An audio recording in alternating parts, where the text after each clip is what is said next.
So good morning students. Today we are going to discuss the new thermodynamic property, that is Gibbs energy. So far we see most of the chemical reactions takes place. Most of the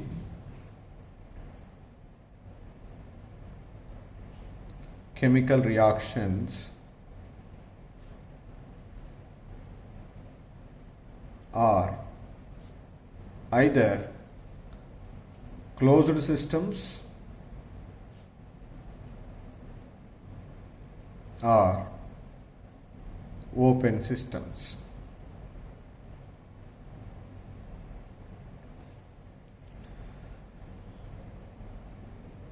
So that in these chemical reactions,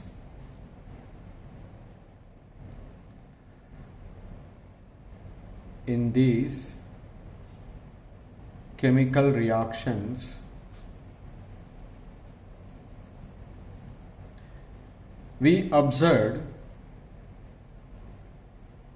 there are changes in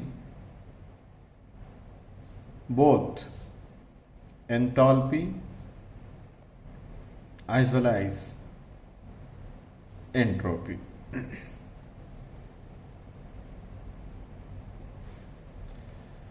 So in the last class we discussed the prediction of spontaneity of a process based on the entropy and enthalpy alone.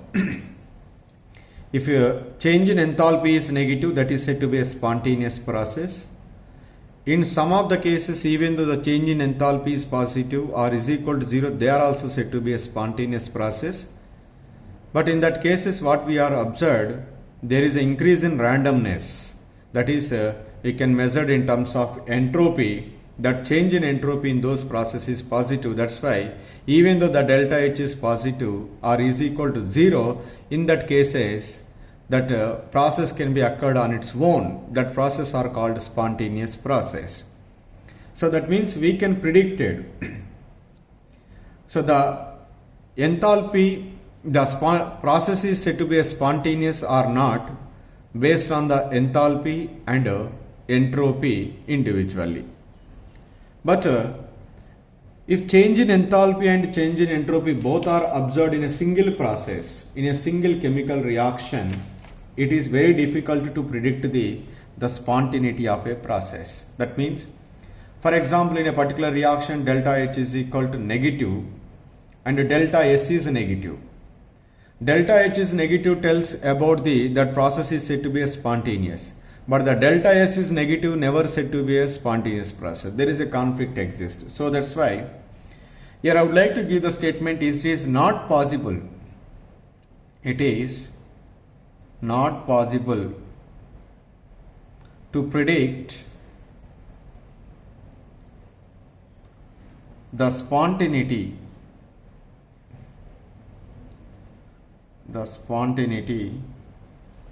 of a reaction on the basis of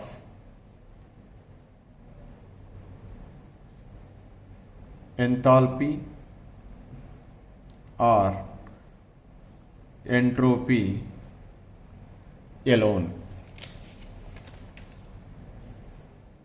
In that cases, to predict the spontaneity, in such case, to predict the spontaneity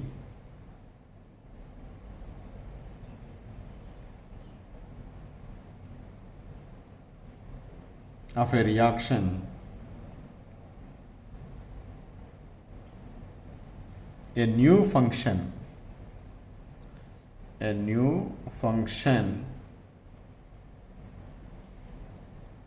known as Gibbs free energy. Gibbs free energy is defined. It is defined. So what is Gibbs free energy? It is defined as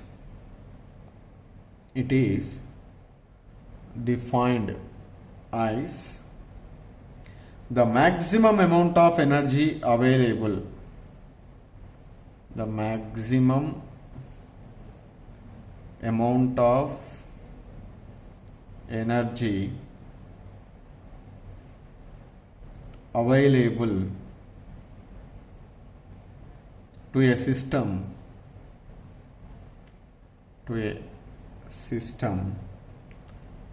during a process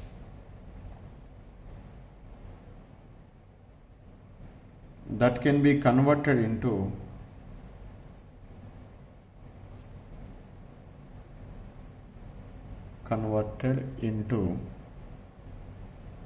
useful work.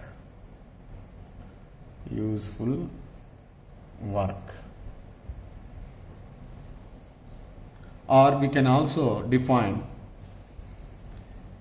it is a thermodynamic quantity. It is a thermodynamic quantity which measures,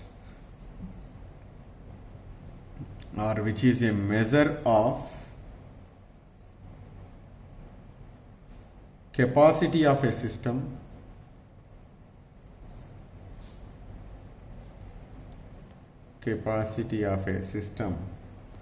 to do useful work.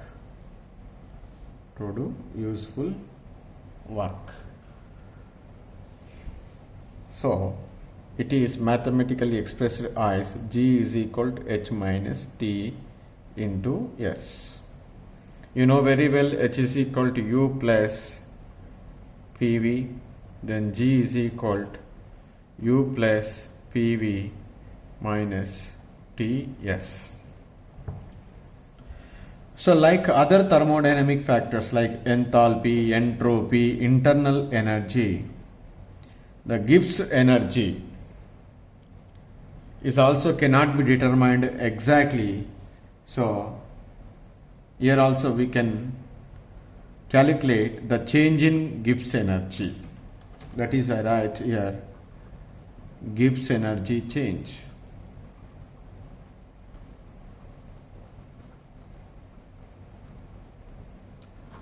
So it is represented with delta G. So here the change in Gibbs energy of the system is a state function. It is also depend initial and final state of a system. It never depends upon the path on which we are following to get the final system. It is a state function.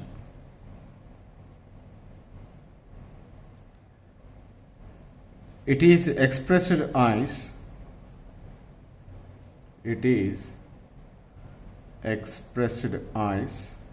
simply, so delta G is equal to delta H minus delta of Ts. Then delta G is equal to delta H minus T into delta S minus S into delta T. At constant temperature,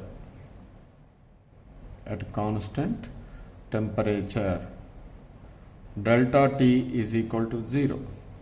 Then delta G is equal to delta H minus T into delta S. This equation delta G is equal to delta H minus T into delta S. This equation is called Gibbs-Elmore equation. Gibbs-Elmore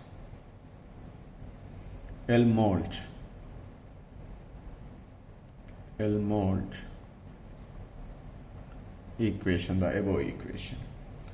And this is the equation can be useful. It is useful to predict the spontaneity of a reaction.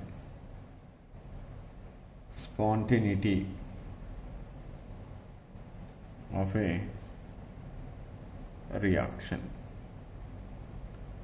So the units are joule per mole. Joule per mole are units.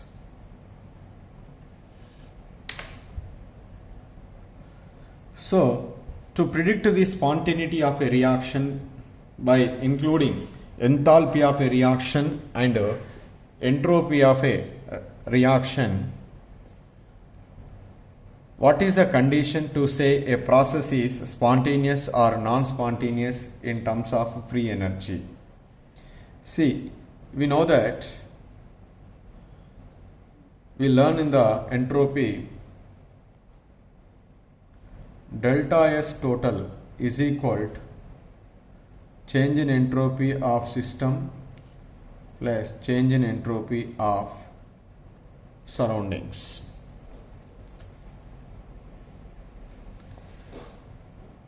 Say here, if the system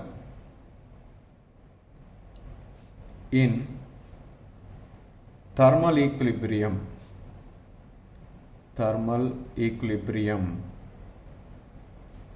with the surroundings,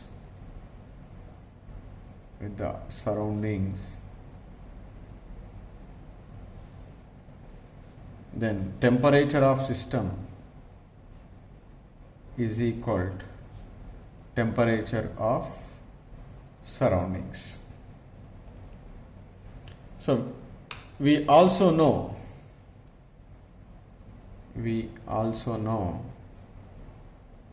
the amount of heat evolved, the amount of heat or exchange,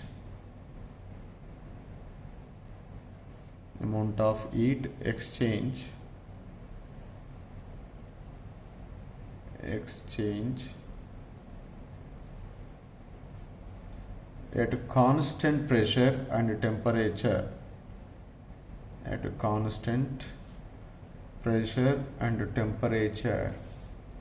is equal to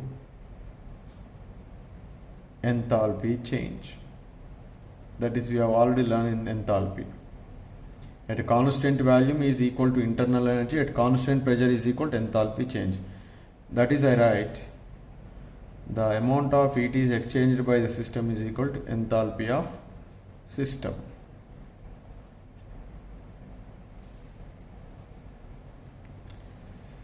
So here, now, if a reaction is conducted at a constant pressure and temperature, heat, that is Q, is given out to the surroundings reversibly. Then what we write here, Q surroundings is equal to minus Q system. Q system is equal to what is that?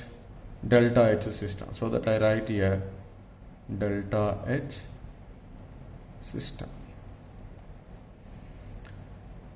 So here you know the formula, the entropy change of the surroundings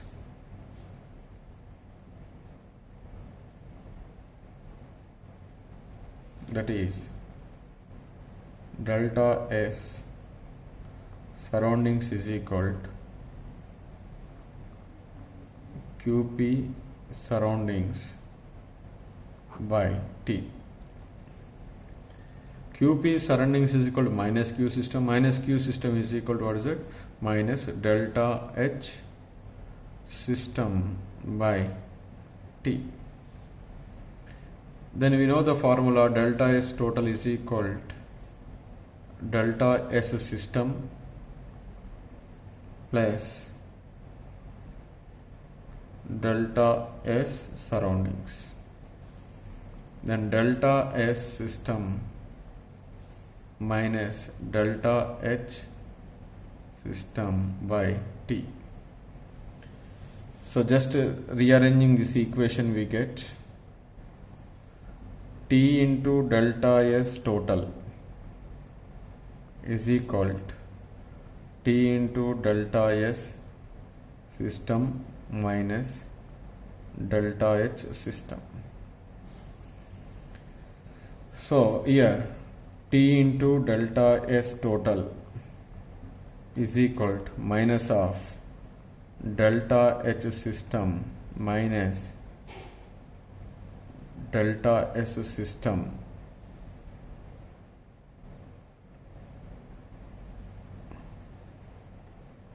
delta H system minus T into delta S system is equal to minus delta G is equal to T into delta S total. What I write here, delta G is equal to minus T into delta S total. So we know very well, for a spontaneous process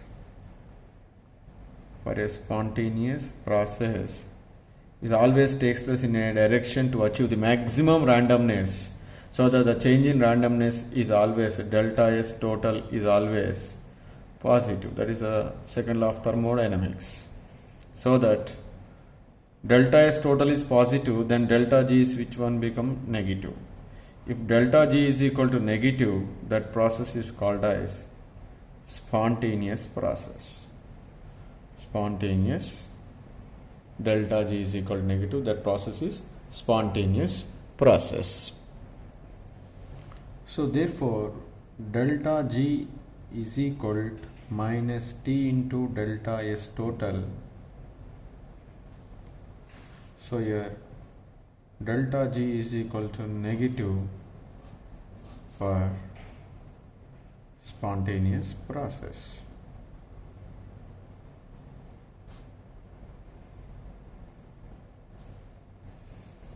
Suppose if delta G is equal to positive, so T delta S total is negative into negative positive, then delta G is equal to positive means this is for non-spontaneous process. Non-spontaneous process.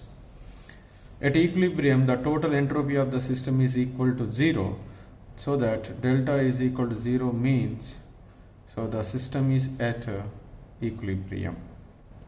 At equilibrium. So here, like that we can predict it, so the spontaneity of a process. Here one more important point note is, I write one case 1. We know the equation delta G is equal to delta H minus T into delta S. If it is, let us take standard value, delta S naught, delta H naught, delta G naught, your wish. Suppose if enthalpy of a reaction is delta H is equal to negative value, then T into delta S is positive value. By substituting the above equation, we get delta G is equal to negative. If delta G is equal to negative means that process is said to be spontaneous process at all temperatures.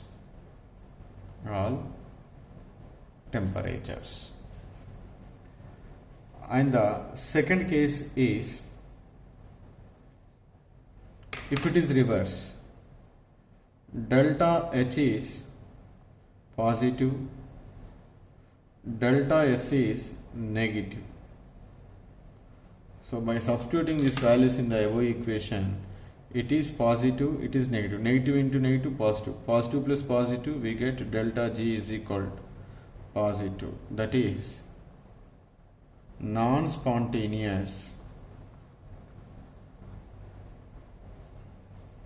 at all temperatures. Case third. Let us take delta H is equal to positive and delta S is also positive. Let us take. Then here first condition you can apply in this one. A, you can apply delta H minus T into delta S. Here positive, it is also positive. Suppose let us take high temperature. At a very high temperature, and high temperature means this value is become large, this value is become small. So when we substitute in this one, at a high temperature, T into delta S is greater than delta H. So that will be resulted. So delta G value, what is it? Negative. So when T delta S is greater than delta H, this is possible at which temperature? High temperature. Delta G is equal to negative, so that spontaneous at which temperature? High temperature. Suppose at a low temperature, what is happened in this case? At low temperature, the temperature is very, very small. Then which is predominated? Delta H is greater than T into delta S. Whenever it is greater than this one, you get the values are positive. Delta G is become positive, so that it is become non-spontaneous at a low temperature. So then this is the third case. In the fourth case, if both are negative, delta H is negative, delta S is also taken as negative, then in this first case A, you can apply, what is that? Delta H minus T into delta S. Negative and this is negative, it's become positive. To get the negative value, the delta H is must be less than delta S. So that's why here the two cases are there. This is that at a low temperature, say for example at a low temperature, what is happened? Low temperature means this value is very small and this value is very large. This is in negative, this is in positive. Because delta S is negative, it is become positive. At low temperature means this value is low, this value is very high. So that at low temperature, delta H is greater than T into delta S. Delta H is the negative value, so that obviously we get delta G is equal to negative. So that's why the reaction is spontaneous. At which temperature? Low temperature. Suppose at a high temperature, this value is very high, so that this value is become smaller, you are getting the positive value, so that delta H is less than T into delta S. In that case, delta G is become positive, so that non-spontaneous